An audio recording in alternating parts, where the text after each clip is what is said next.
Ang salita po ng Diyos ay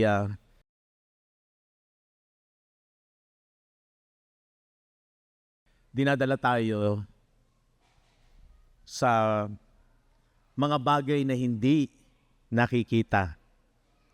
Dahil nga po, ang blessing ng Diyos according to Ephesians chapter 1 verse 3 ay spiritual blessings. Ayan po. Sabi po dyan, "Blessed be the God and Father of our Lord Jesus Christ." Purihin daw ang Diyos, ang Ama ng ating Panginoong Jesucristo, who had blessed us. Mapapansin po natin dyan na yung blessed us ay nasa past tense na dahil ang katotohanan na po yan ay nangyari after the cross, doon sa krus ng Kalbaryo. Ito po yung kagandahan na nakapokus talaga tayo sa finished work o yung ginawang katubusan at tagumpay sa atin ng Panginoong Hesus doon sa krus. Na pag yun po ay ating naliwanagan at naunawaan, sabi po doon ay pinagpala na tayo, who had blessed us with all. Okay, sana tumanim sa ating isipan ng lubusan yan. All spiritual blessings. After the cross, tayong mga Pilipino po itong ating bansa tinatawag na the only Christian nation among Asia. Kasi surrounded tayo ng mga bansa na iba ang paniniwala. Although sa Pilipinas mayroon ding iba ang paniniwala, pero mostly ang mga mamamayan ay naniniwala sa Kristyanismo. At na-value natin yung tayo ay naniniwala sa Diyos sa pamamagitan ni Kristo. At itong krus ay makikita natin mga nakalagay sa simbahan, even sa bahay, meron ganyan. Ang kagandahan lang po, sabi ng ating binasa, diyan po sa ginawa ni Jesus sa krus, ang importante, magliwanag sa atin ang kaunawaan. Ano ba talaga yung bisa ng ginawa ni Jesus sa krus ng Kalbaryo? Ano ba yung benefits? Dito sa ating pag-aaral, nakita natin yung journey na talagang ang focus ng blessing ng ginawa ni Jesus sa krus ay spiritual blessings, di ba? Blessed us with all spiritual blessings. Pag ating nilinang na magaling, ang spiritual hindi nakikita. At sabi nga ng ating MC, meron tayo kasing dalawang pagkatao. Ito nga po yung inward and outward man. Diba? Tingnan natin sa 2 Corinthians chapter 4, verse 16 to 18. Pansinin niyo po magaling ito. Sabi doon, "For which cause we faint not." Kaya nga mula ngayon, hindi namin nakikilala. Dapat natin maintindihan yun, ano? Kasi ang akala natin bilang tao, eto lang tayo, physical. No. Meron po tayong inward man. At yun nga po yung pinokus ng ginawa ng Panginoong Hesus sa krus ng Kalbaryo, yung ating espiritu, yung ating consciousness, yung may kamalayan, lalo na yung ating isipan. So, yung isipan natin, yun ang pinakasentro ng ating espiritu. Kaya nga yung spirit, diwa, spirit of Christmas, diwa ng Pasko, spirit of liberty, diwa ng kalayaan, pag-iisip, pag-uusap patungkol sa mga bagay ng, halimbawa, kalayaan, kaisipan yon, diwa. Kaya mismo sa atin, yung ating isip ang pinaka-focus ng espiritu natin, ng ating inward man, yung may consciousness, yung may kamalayan. Itong ating physical, ito po ay naging parang, ano lang ito, vessel o parang sasakyan. Hindi ko malilimutan yung illustration ng, para daw yung ating katawan ay parang gitara, instrument. Kahit nandyan yan, maayos, walang sira, walang depekto, Pero ang nagbibigay lamang ng buhay niya, kasi ano ba ang importante doon sa gitara? Yung siya ay marinig natin yung kanyang sound, yung kanyang tugtog. Sino ang magbibigay ng buhay para marinig natin yung sound, yung musika ng gitara? Walang iba kung hindi yung tao, yung may buhay. Di ba? So, nagre-represent yun na parang sa atin, itong ating outward man o itong physical, sasakyan lang natin. Kaya ito din ay uuwi sa alikabok. Pero yung ating espiritu, yung mismong ikaw, yung diwa, yung may kamalayan, yun po yung pinokos ng Panginoon na magkaroon ng eternal life, buhay na walang hanggan. Kaya makikita natin, ang focus ng ginawa ni Jesus sa krus ay pinagpala tayo ng lahat ng pagpapalang spiritual. Blessed us with all spiritual blessings. Sabi doon sa verse 17, sapagkat ang aming magaang kapighatian na sa isang sandali lamang ay siyang gumagawa sa amin ng lalo't lalong bigat ng kaluwalhatiang walang hanggan. Ibig sabihin, although meron tayong nararanasan na mga challenges, mga tribulation, mga problema sa buhay na to na minsan nagdudulot ito ng kalungkutan, no? Normal po yan habang ikaw ay nasa lupa. Okay? Sabi diyan, pero ito'y sandali lamang. Pero ito, sa ating pananampalataya, sabi do, dinadala tayo doon sa yung biyaya ng Diyos, sabi, worketh for us a far more exceeding and eternal way of glory. Ibig sabihin, mas magandang blessing o biyaya ang daladala nung ginawa ni Jesus sa krus.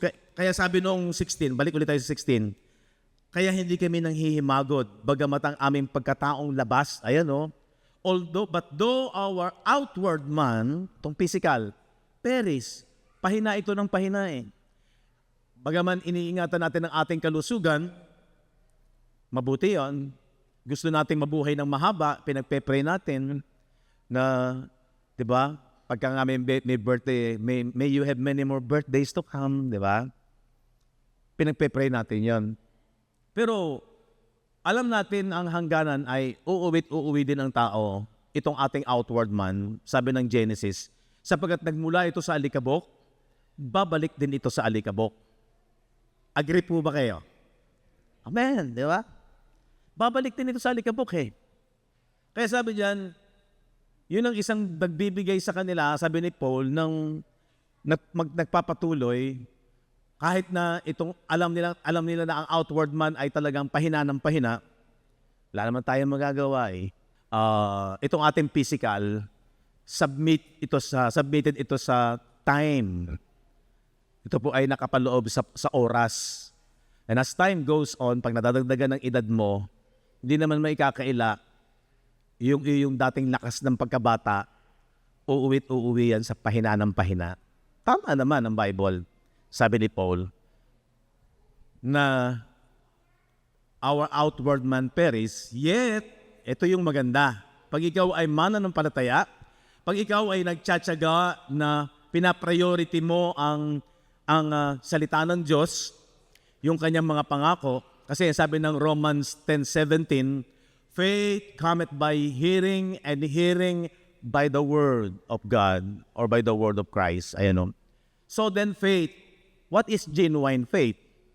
Saan ang gagaling yung tunay na pananampalataya? Maraming tao, naniniwala naman ako sa Diyos kasi binalyo natin yung religion, binalyo natin yung mga salit-saling sabi ng ating mga magulang. Di ba?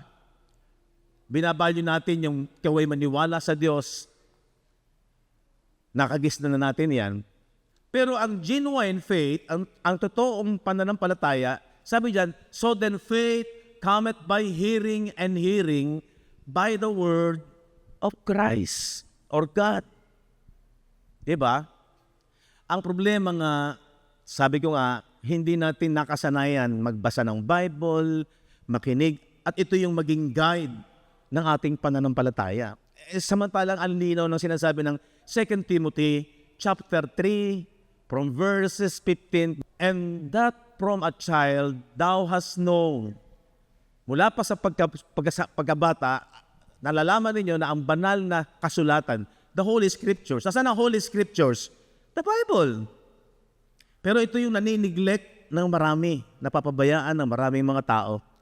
At parang panatag na sapat na yung naniniwala sa Diyos. Di ba sabi niyo ng Panginoong Hesus sa mga Hudyo, hindi lahat na nagsasabi sa akin, Panginoon, Panginoon, papasok sa kanyang kaharian. Di ba? Matthew 7:21. Sabi niya sa mga Hudyo. Kasi yung mga Hudyo, very religious. Yung mga Hudyo, inaangkin nila sila lang yung pinili ng Diyos. Kaya sabi ni Jesus sa kanila, not everyone that said unto me, Lord, Lord, shall enter into the kingdom of heaven. Hindi lahat ng tumatawag sa akin, Panginoon, Panginoon, ay papasok sa kaharian ng langit. But he that doeth the will of my Father, siya no gumaganap ng kalooban ng aking Ama, which is in heaven. So yun lamang ang makapapasok sa kaharian ng Diyos. At ano yung will? Last Sunday, sinabi natin, John chapter 6, tingnan natin yun.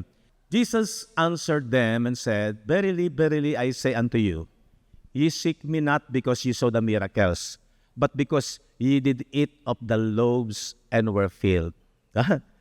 Sabi ni Jesus, medyo parang nire-rebuke na ni Jesus sila eh. Sinagot sila ni Jesus sa sinabi, katotohanan sinasabi ko sa inyo, ako'y inyong hinahanap. Hinahanap nila si Jesus. Pinupuntahan nila si Jesus in that time sa Israel. Sumusunod sa kanya yung mga Hudyo. Ano sabi doon? Ako'y inyong hinahanap, hindi dahil sa inyong nakitang mga tanda, kung hindi dahil sa kayo ay nagsikain ng tinapay at kayo ay nangabusog. So they are after lamang, hindi doon sa patungkol sa kaharian ng Diyos. They are after lamang sa physical blessings. Ito ang kahinaan ng tao eh. Sabi ko nga, ito yung kahinaan natin. Laging nating inuuna yung pangangailangan ng physical. Okay? Diba? Sabi ni Jesus, tingnan niyo yung verse 27. Labor not for the meat which perisheth. Sabi doon ay, magsigawa kayo, hindi lamang dahil sa pagkaing napapanis. So yung physical benefits ng pagkain, okay lang naman yun, pangkalusugan yun. No? Kaya lang, ba't sinabing perisheth, napapanis, nasisira? Ang lahat ng bagay ng physical is temporal. Ano ibig sabihin ng temporal? Pansamantala lang. Ano ba yung agenda ni Jesus? Eternal life.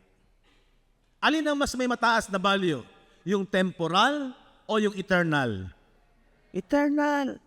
Ang problema, hindi natin nakikita. Yun nga yung ating journey ng ating pag-aaral. Kaya pag hindi mo nakita, sabi ko nga, doon sa pag-aaral natin sa pagsubok kay Abraham, sinubok si Abraham. Alam nyo, sa atin, mga talagang gusto nating hanapin at talagang gusto nating lubusang maunawaan yung kalooban ng Diyos. No? Isang malaking pagsubok. Although, ang ginawa ni Jesus is napakasimple lang para tayo maligtas. Kaya lang, malaking kahalagahan na maunawaan at matanggap natin na ang blessing muna ni Jesus at ang pinaka-agenda ni Jesus is spiritual. Hindi physical. Ganun lang naman eh. At ang problema, contrast ito sa carnal knowledge, carnal thinking. Pag sinabing carnal, makalaman, mga bagay lamang sa lupa. Contrast yan. Magka-contrast ang spiritual at physical. Agree po ba kayo? Magka-contrast yan. No? At pinag-aralan natin noong nakaraan sa Hebrew, na mas nauna yung hindi nakikita kaysa sa nakikita. Di ba sabi ng Hebrew 11, ang lahat ng mga bagay na nakikita ay nanggaling sa hindi nakikita. Yun yung mind-blowing eh. Kasi sa isang tao na nasanay ng observation mo ay palaging sa physical, madali namang maintindihan yan dahil ito yung ating nakikita, nahahawakan, naoobserbahan at napag-aaralan. Napag-aaralan natin. Even mga scientists, lagi naka-observe yan sa mga bagay na nakikita na mayroon dito sa lupa. Pero pag pinag-usapan ng pananampalataya, ang katotohanan ay hindi nakikita. Kaya kung tawagin nga po ito ay the Spirit of Truth, ang Espiritu ng katotohanan. Imagine, mas nauna yung hindi nakikita kaysa sa nakikita. Kasi yun daw, lahat ng nakikita, saan nanggaling? Sa hindi nakikita. Kaya mind-blowing, di ba? Kaya malaking test, pagsubok, sa tao na gusto talagang pumasok at makarating sa kaharian ng Diyos at makaunawa ng mga bagay ng kaharian ng Diyos, ilalampasan mo yung bagay na nakikita ng iyong mata. At kung nasanay ka lang sa mga bagay na nakikita, ay malaking struggle. Tingnan natin, Efeso Kapitulo 4, verse 23. Ayan. And be renewed. Bago kayo. Saan? In the spirit of your mind. So itong ating isipan, dapat mapasok ng mga bagay na spiritual, which is, yung spiritual na yan ay salita ng Diyos, according to John 6:63. Balikan natin. It is the spirit that quickeneth. Ang espiritu ang nagbibigay ng buhay. Imagine, yung nagbibigay ng buhay sa nakikita, yung espiritu, yung hindi nakikita, yung hininga ng Diyos. It is the spirit that quickeneth. The flesh profiteth nothing. Sipin ninyo, dinirekta ni Jesus na yung laman, bakit sinabi niya, the flesh profiteth nothing? Kasi nga, ito'y temporal. Although, kailangan natin, at nagpapakain si Jesus, nagpakain siya ng libu-libong mga Hudyo that time, nung sila nasa ilang na nagugutom at malayo ang pamilihan, gumawa siya ng himala. Concerned ba ang Diyos sa physical? Yes. Pero ang higit na pinahalagahan ng Panginoon ay spiritual blessings. Amen po ba? Klaro po yon, malinaw po yon. Ngayon, bilang kung talagang gusto mo maunawaan ang mga bagay na spiritual, magdi-rely ka talaga sa salita ng Diyos. Balikan natin, 6:63. It is the spirit that quickeneth. Ang espiritu ang nagbibigay ng buhay. The flesh profiteth nothing. And then, dito, nilinaw niya, the words, ang salita that I speak unto you, kaya nga, nagdo-drawing ako palagi na, let's say, eto si Jesus, yung lumalabas daw sa bibig, yung pangangaral ni Jesus. Sabi diyan, the words that I speak unto you, yung mga sinalita ni Jesus, ay ano? They are spirit. O di ba? Yun daw ay ano? Spirit. At yun daw ay yung life. Eternal life po yan. Kaya kung isang tao bago magkaroon ng buhay na walang hanggan, abay pakinggan mo yung salita, lalo na about sa kingdom of God, na dito, tinapos ni Jesus ang dapat nating panampalatayanan at pagtiwalaan habang nabubuhay para magkaroon ka ng eternal life. Tanungin ko kayo, gusto po ba ninyo ng eternal life? Yes. Nag-enjoy ka nga. Wala namang masamang mag-enjoy sa lupang ito eh. Mag-enjoy ka, sige. Part ng ating pagkatao yan eh. Kasi dalawa nga yung ating pagkatao, di ba? Di ba sabi nung ating binasa kanina, for which cause we faint not. Ang isa daw mananampalataya, dapat hindi ka napapagod sa pag-aaral patungkol sa iyong inward man. Kasi ang pinalalakas ng salita ng Diyos, ang binibigyan ng buhay ng salita ng Diyos, yung inward man. Diba? For which cause we faint not, but though our outward man perish, yet the inward man. Ano dapat mangyari sa inward man? Renewed day by day. Araw-araw. Kung paano nga ating physical ay pinapakain natin araw-araw, ba dapat din yung ating spiritual o yung ating inward man, laging nagme-meditate din siya ng mga salita ng Diyos. Ang problema nga, ang struggle nga is ang laging lamang sa maraming mga tao. Sinabi naman ni Jesus yun sa Matthew 6:33. Alam nyo, doon makikita natin, ang pinapaunawa lang ng Panginoon doon sa mga Hudyo, huwag kayong gumaya sa mga Gentiles, na ang focus lamang kung ano ang kakainin, kung ano ang isusuot, kung ano ang daramtin. Okay? Di ba? Ang gustong isik, yung kingdom. Okay? And even us, tayo ngayon, pag ikaw ay naunawaan mo yung gospel, pag maliwanag sa iyo yung mabuting balita, at alam mo na ang focus doon ay spiritual blessing, kahit na ikaw ay nasa kaharian na ng Diyos, abay, buhay mo yun. Buhay mo yun. Kaya sabi ko nga, ang kaugma noon ay yung Colossians chapter 3, verse 1. If ye then be risen with Christ, so sino yan? Mga believers na yan. Nasa kanila na ang kaharian ng Diyos. Nasa kanila na ang katwiran ng Diyos. Seek, pero ang sabi doon, seek those things which are above. Hanapin ninyo yung mga bagay na pawang nasa kalangitan o nasa itaas, which is patungkol sa ginawa ni Kristo. Seek those things which are above, where Christ, patungkol sa ginawa ni Kristo, where Christ seated on the right hand of God, kung saan ang Panginoong Jesucristo ay andun na siya nakaupo sa kanan ng Diyos. At kapag ikay nanampalataya at sa pag-aaral mo, nauunawaan mo na yung ating inward man kasama na rin pinaupo ni Kristo Jesus. Yun ang struggle.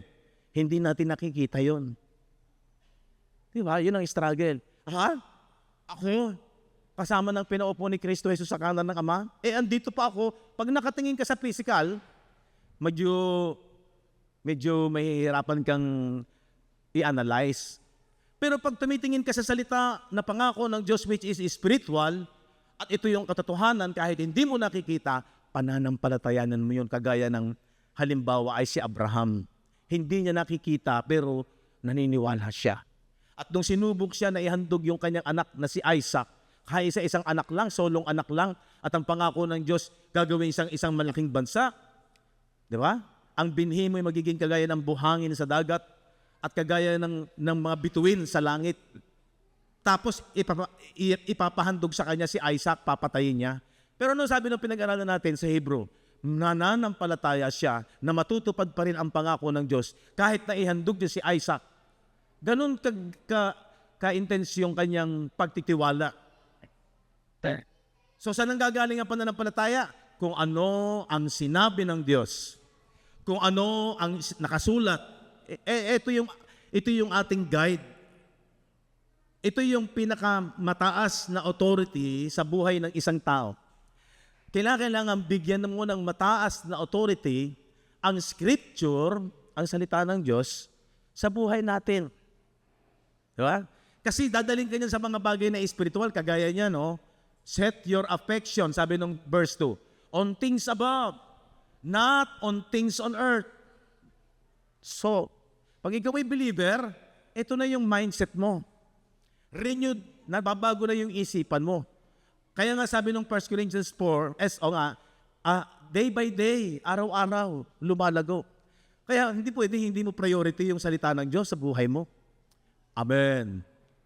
At napag-aaralan naman po yun, na kahit na tayo ay busy sa lupang ito, pero mayroon ka pa rin time sa pakikipag-usap sa pamamagitan ng sanyang salita. Two-way yung communication. Pag ikaw ay isang mananampalataya, dahil blessed ka na ng spiritual blessing, ang Diyos nagsalita sa atin. Tama? Paano nagsalita ang Diyos sa atin, lalo na sa ating panahon ngayon? Ito, through the Bible. Kailan kaya magsasalita ang Diyos sa akin? Maraming ganun eh. Nag-iintay sila ng audible voice eh. Delikado pa nga yun eh. Baka lipas gutom lang, kala mo nagsalita na ang Diyos sa'yo. Huy, nagsalita ang Diyos sa akin. Tatama daw ako. Babalatuhan kita. So, through the scripture, sa pamamagitan po ng Bible, ang Diyos nagsasalita sa atin. Huwag na po kayong maghanap ng tinig. Delikado po yun. Tayo naman, pag ikaw ay believer, yung ating prayer. Merong mga tao, ito lang ang focus. Lagi silang nananalangin. Panalangin ka lang. Tutugunin ka ng Diyos. Palaging panalangin. Pero, napapabayaan na ang Diyos nagsasalita sa Kanya. Tama? Balikan natin, 2 Timothy chapter 3, 15. Mula pa sa pagkabata, nalalaman mo na ang banal na kasulatan ay, magbibigay sa atin ng karunungan, kaalaman, make thee wise unto salvation, lalo na yung kaligtasan through faith, which is in Christ Jesus. Linaw po yan. Pero naniniglik natin, bigyan ng panahon. Kasi nga, ang laman natin, tamad. Ang laman natin, walang pakinabang sa salita ng Diyos. Makinig kayo magaling. Kaya ang hinahanap lagi ng laman, yung parang pangangailangan niya. Kaya pag nagsasalita na si Jesus about sa heavenly things, spiritual things, tinatamad na yung mga tao. Walang masyadong interest. So dapat, pag ikaw ay lumalagong mananampalataya, na-overcome mo na yung flesh mo. Hindi lahat ng panahon mo, ibubuhos mo sa physical needs. Kasi pag ikaw ay born again, meron kang dalawang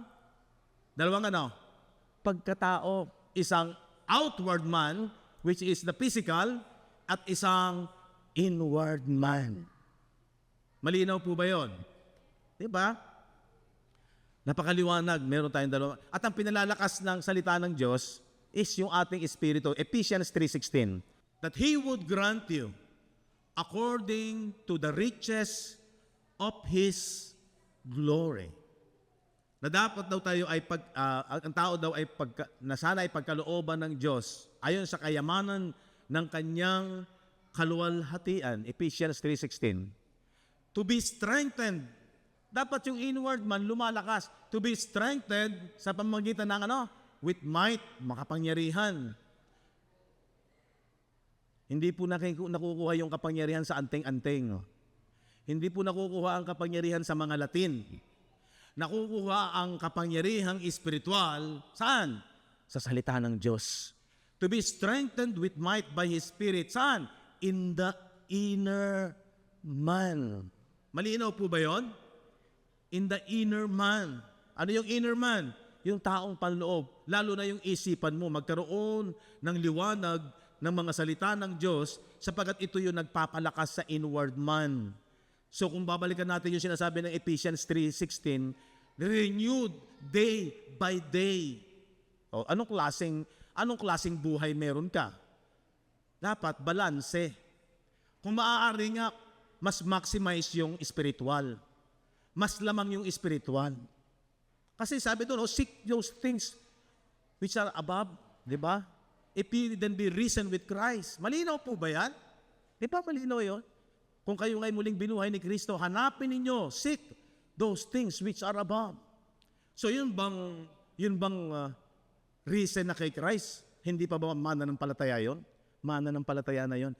Kaya sila nabuhay na mag-uli, nanampalataya sila, nabuhay yung inward man mo, yung espiritong dating patay, bunga ng pagkaalipin sa kasalanan.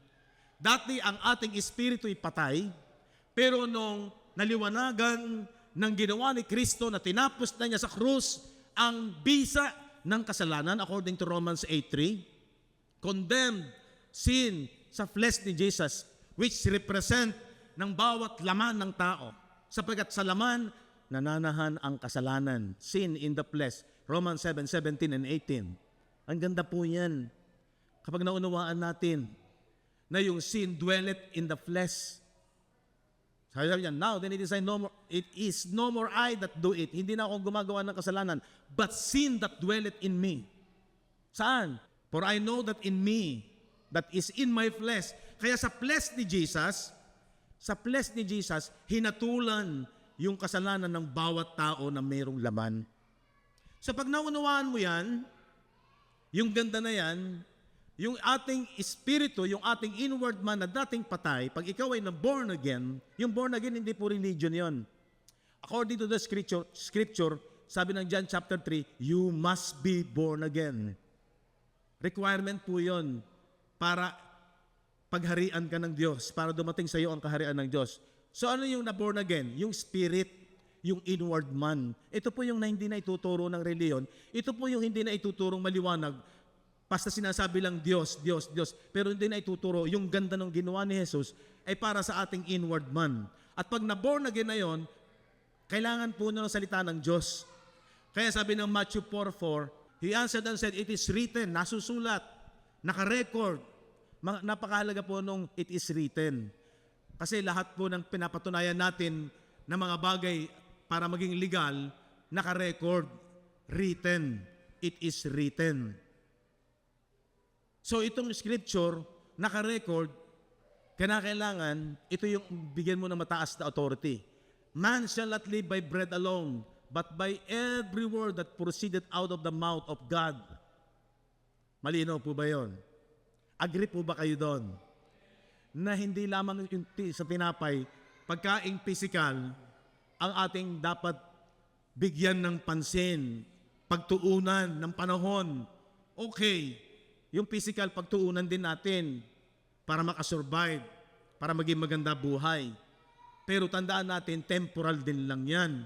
Kaya dapat balanse ang buhay ng isang tao na talagang gustong ang kaharian ng Diyos ang siyang gumawa sa kanyang buhay. Amen. 2 Timothy chapter 3 verse 16. All scripture, lahat ng kasulatan, di ba? Lahat is given by inspiration of God. Kinasihan ng Diyos, in-inspired ng Diyos. Hiningahan nga po ito ng Diyos eh. Andito nga po yung hininga ng Diyos, yung buhay. Although, papel lang yan, di ba? Sabi ko nga, malimit kong ilustrasyon, parang binhi, tuyo, walang buhay. Pero ang importante dito, pag ito ay itinanim mo sa lupa, di ba? Sa matabang lupa, may buhay pala yun. Sumisibol pala yun. Ganyan din ang salita ng Diyos. Kahit po yan ay nakalagay lang at nababasa natin, pero dahil salita yan ng Diyos, pag tinanggap ng iyong isipan, nakabaon, ibig sabihin, tinanggap mo, hindi yung ayaw pumasok, talagang tinatanggap mo, pinananampalatayanan mo, may buhay po yan. Yan. Dahil inspired. Ano sabi dyan? Napapakinabangan daw saan? Profitable for doctrine. Katuruan, aral. Diba? Mahalaga po ba yung doktrina? Yes. Ba't pastor maraming doktrina, nagkakaiba-iba doktrina? Yun ang problema. Pag hindi naka-base at hindi tama ang interpretation or out of context. Kasi ang sabi ni Pablo sa mga taga-Korinto, hindi dapat ito ini-interpret ng karunungan ng tao. Dapat ito ay inspired ng Holy Spirit. Or yung paraan ng Holy Spirit na interpretation, lalo na yung the Bible interpret itself. Ibig sabihin, unang-unang pagkapaliwanag is nasa Bible din ang kapaliwanagan, mauunawaan natin. Kaya nga lang dapat tiyaga, dapat gusto mo, dapat interesado ka. Dahil kung hindi mo gusto, kahit maganda ang benefits, baka pag pinapainom, tumatapon din, ayaw nanggapin. Merong batang ganon, pag pinapainom ng gamot, pag ayaw, tumatapon, di ba? Nire-reject nung bata. Parang ganon din ang isang tao. Pag ayaw paniwalaan at pahalagahan ang salita ng Diyos, kahit anong ganda ng benefits nito, sayang lang. Paano mapapakinabangan? Kaya tama ang sabi ng Romans 10:17, faith cometh by hearing, and hearing by the word of Christ. Wala pong relihiyon na magsasabing sila lang ang tama. Walang relihiyon na denomination na magsasabing yun ang tama. No. Ang tama, scripture. Nagsasama-sama tayo, assembly, hindi dahil sa meron tayong doktrinang atin, kundi kung ano yung doctrine ng scripture. Balik tayo, 3:16. Profitable for doctrine, for reproof, for correction, para itama ka. At bilang tao, hindi lahat ng sistema ng paniniwala natin tama tayo agad. Para tayong bata na habang tumatagal at marami kang nauunawaan, ay mali pa pala ako noon. Mali pa pala pagkaintindi ko. Dapat tanggapin mo na hindi lahat alam natin. Pero ang taong mataas ang pride, ay itong aking alam ito, ayaw na niyang bigyan ng authority ang scripture. Diba? Kasi i-correct ka nito eh. Meron na tayong mali. At ang isang, even me, kahit po ako, as time goes on, kailangan progressive ang learning. Kaya nga, sabi nung ating binasa kanina, renewed day by day, nababago araw-araw. Ibig sabihin, progressive ang learning, umuunlad, lumalago sa pagkaunawa. Kailangan open ka. Pag sinabing open, hindi yung sarado. Pag sarado, dikandado pa. Sabi sinabing sarado, dikandado, ayaw nang tumanggap ng tsansa na baka ma-correct ka pa. Yan ang scripture. Basta ang pinaka-base at standard natin, banal na kasulatan. Amen po ba?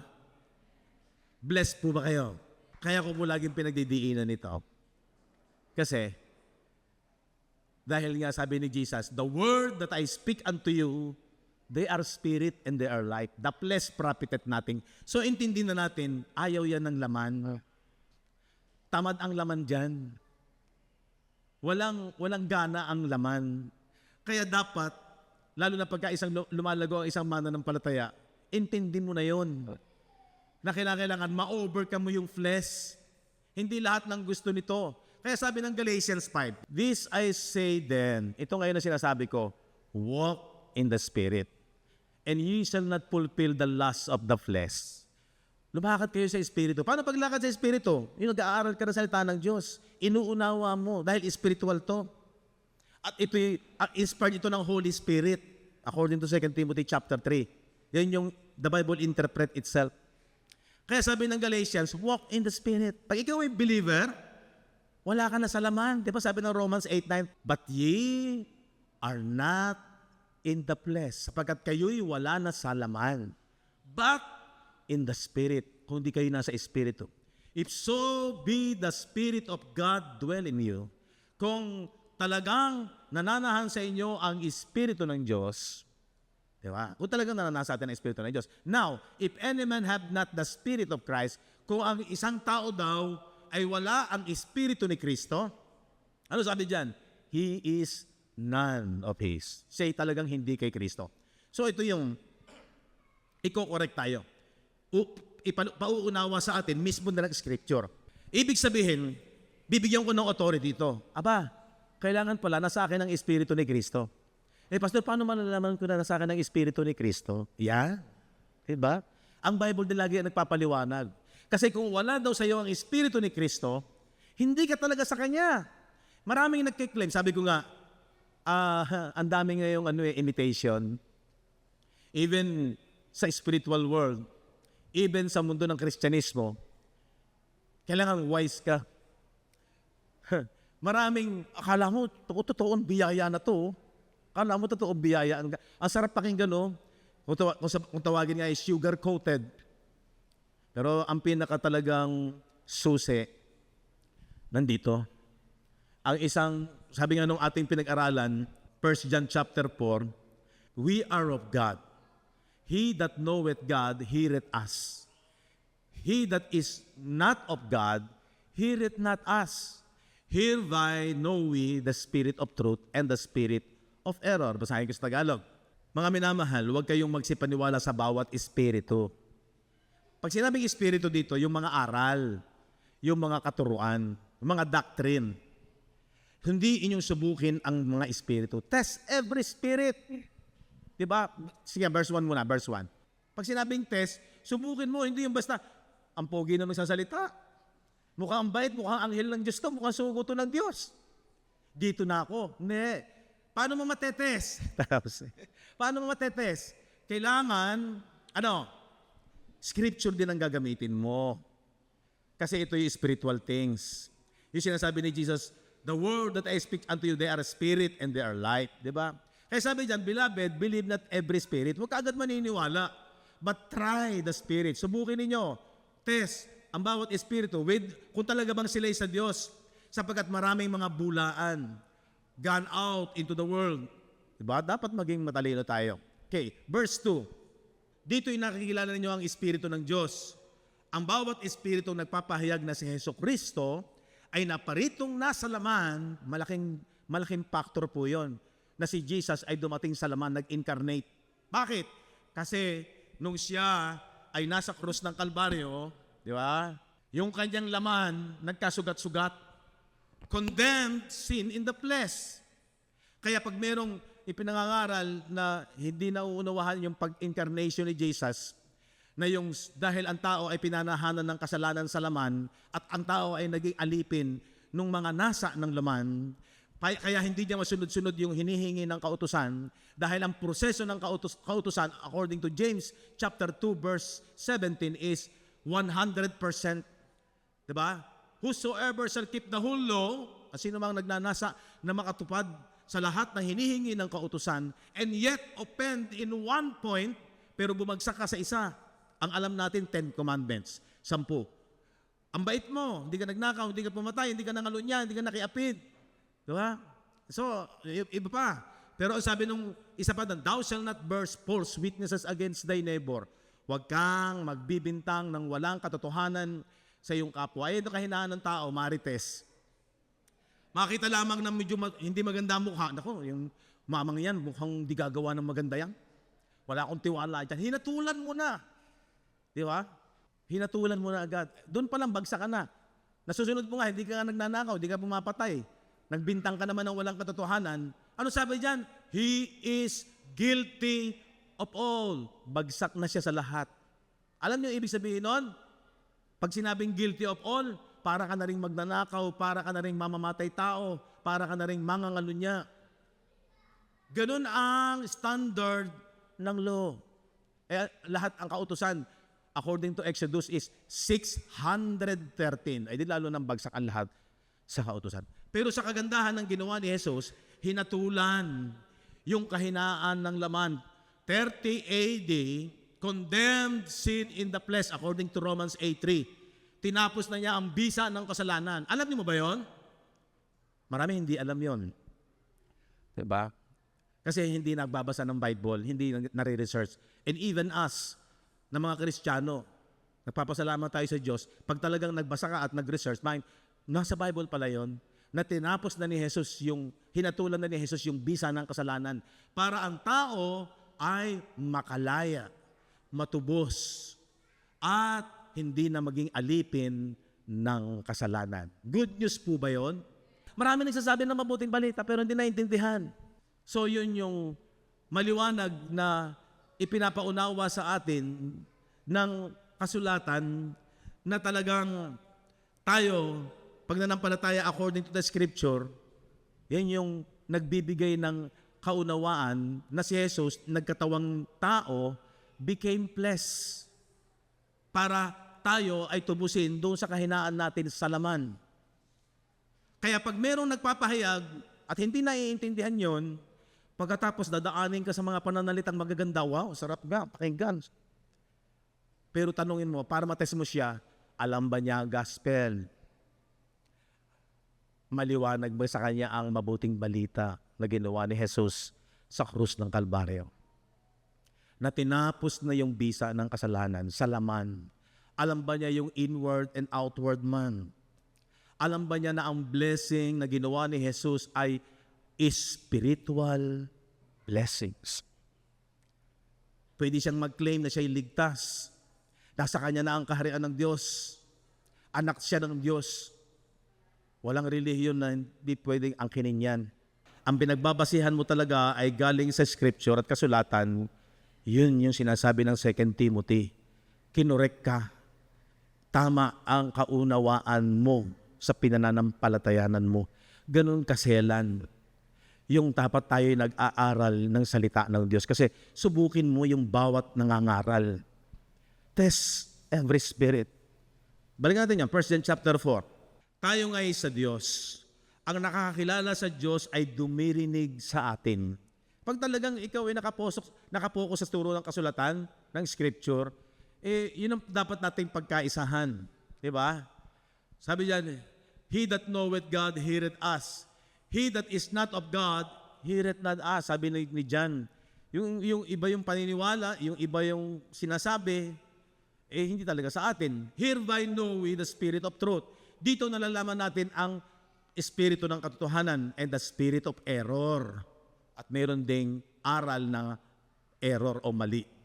So importante po ba yon na talagang dapat tayo nakapokus sa scripture para wag tayo, sabi nga nung, wag kang padaya at wag ka ding mandaraya. Diba? Pagka alam mo yung sinasabi ng kasulatan, parang kagaya ko, at alam mo yung rightly dividing the word, ay di ituturo mo yung tama para huwag kang mandaya. At una, hindi tayo napapadaya at huwag ka rin mandadaya. Yun. So yun yung kagandahan ng nasa katotohanan tayo. Sabi ko nga lang, talagang tiyaga, ma-overcome natin. Balikan natin yung Galatians chapter 5. You shall not fulfill the lust of the flesh. 17. Kasi ganito yon. For the flesh lusted against the spirit. Sapagkat ito daw laman, ang nasa ng laman, against, kalaban sa spirit. Hindi magkakasundo yung dalawang yan eh. Ano yung mga bagay na espiritu? Sa scripture. And the spirit against the flesh. Ano sumunod? These are contrary. Magkalaban ang dalawang ito. One to the other. Malinaw po ba? Para niyang tubig at langis. Hindi pwedeng magkasundo. Anong ginawa ni Jesus? Tinapos niya yung flesh. Yung nasa ng laman. Saan? Sa krus. Kaya nagkawasak-wasak yung kanyang laman. Anong ginawa? Sa laman, hinatulan, winasak, pinako, namatay, at inilibing. O di pag nalibing, tapos na. At pagkatapos, sa kanyang resurrection, binuhay niya yung ating inward man. Yung ating espiritu, resurrected na. Ephesians chapter 2, verse 5 to 6. Tingnan niyo po to. Even when we were dead in sins. Noon tayo daw ay patay. Ano patay? Ang kausap niya dyan, mga believers.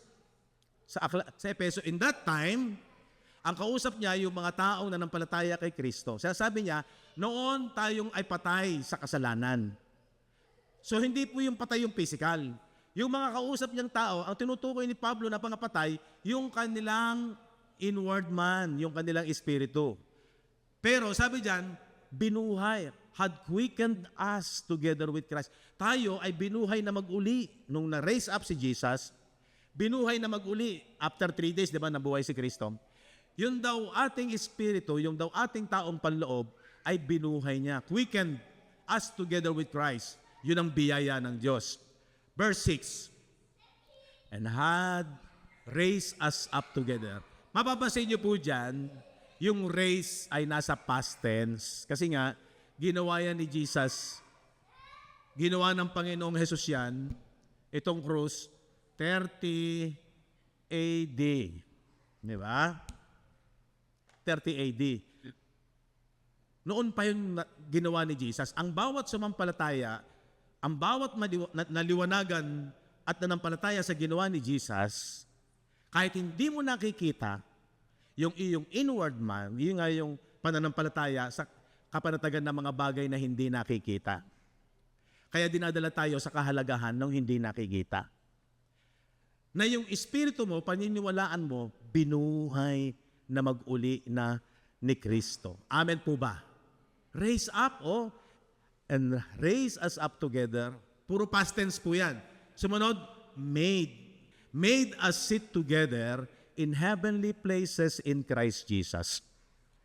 Sa ating inward man, yun ang kalalagayan. Mga kapatid, sana po sa mga bagay na ito ng ating pag-aaral, maunawaan ninyo na ang buhay talaga ng isang mananampalataya paglago, lumalago, grow in the knowledge, di ba sabi ng Peter, at sabi nga ng Ephesians, let us go unto perfection. Kailangan nating lumago. Kaya yung sinasabi ng 1 Corinthians chapter 4, renewed day by day. Diba? Araw-araw. Kung paano na lumalago ang physical mo, lumalakas, diba? Umuunlad ang physical. How much more yung ating spiritual? Balance po ang buhay. Kung tatanungin nyo ako, dapat talaga priority. May verse naman. Sabi nung Colossians 3, seek those things which are above. Pag sinabi pong are above, hindi yung geographical na sa itaas. Di, ito yun, Yung Bible, ito yung mga bagay na spiritual at panlangit. Scripture, ang ibig pong sabihin. Dadalhin yung isipan mo sa mga bagay na ginawa ni Jesus kung ano ang nangyari sa inward man. Amen? Diba? Pero wag mo tayong mag-alala. Hindi po natin pambabayaan yung ating physical. Alagaan, tulungan, maging malusog, mahaba ang buhay. Pero ang napakaganda, yung blessing ng Diyos, double. Physical and spiritual. Pero ang pinakamataas na value, ano?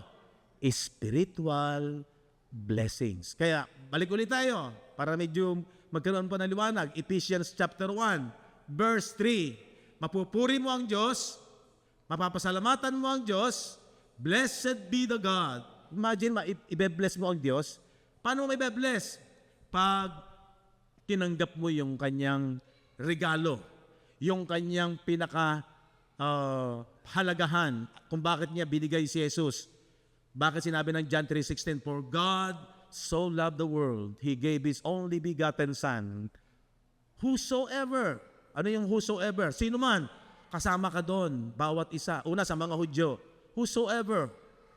Kaya ano itsura mo, kaya ano ang kalalagayan mo sa buhay, walang itinatangi ang Diyos. Hindi nakasalalay sa physical na kalalagayan. Hindi perimeter kung ikaw ay blessed sa physical lamang. No. Ang nag-bless ng spiritual si Jesus lang. Pantay-pantay. Whosoever, ang importante, sino ka man, whosoever believed in Him will not perish. Una sa mga Hudyo dahil may kapahamakang haharapin sila. Pero sa atin, makakawala ka sa eternal death, walang hanggang kamatayan, hindi magtatagumpay sa iyo, kung hindi everlasting or eternal life. Inuulit ko, sana po lumiwanag sa ating isipan kahit na ito ay mahirap gawin pa sa nasa ng laman, parang against ang laman, overcome. Ang isang lumalago sa pananampalataya, nadodominion niya ng yung kanyang flesh, hindi lahat ng gusto ng kanyang laman ay susundin niya habang siya nabubuhay sa lupa. Do not fulfill the lust of the flesh. Amen! Blessed po ba kayo? Palakpakan natin.